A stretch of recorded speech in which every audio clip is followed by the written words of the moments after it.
I really enjoyed the $1 Million Cat. This is a 1944 Tom and Jerry cartoon, and it's quite interesting because a few days before this one, maybe the day before I watched this one, I watched a Warner Brothers cartoon called The Wabbit Who Came to Supper.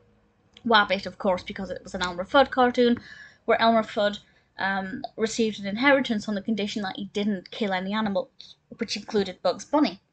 And this is a very similar concept.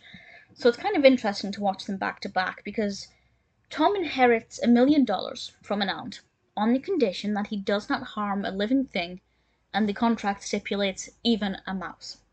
It's a very similar concept where Tom gets this money if he doesn't hurt Jerry. And needless to say, Jerry takes great advantage of this and constantly gets in Tom's way, knowing that Tom cannot do anything unless he wants to risk losing the inheritance. And not only is this a lot of fun to see how far Jerry will push it and how Tom will be able to cope, but it's also fun to see because Tom is beginning to live a much more lavish lifestyle, much more luxurious. He's wearing beautiful clothing and he moves to a lovely apartment, and Jerry is taking part in a lot of this. And Jerry is starting to enjoy the finer things in life as well, at Tom's expense. Just how far will he be able to go before Tom snaps? If Tom snaps. I'm not going to say what happens, but I enjoyed it. It was good fun. I was worried that I would constantly be comparing it to the Warner Brothers one, which I really enjoyed. If I did compare it, I have no negative criticisms with regards to a comparison. They both actually have very different feels to them. Although on the surface they're very similar, the actual animation is very different.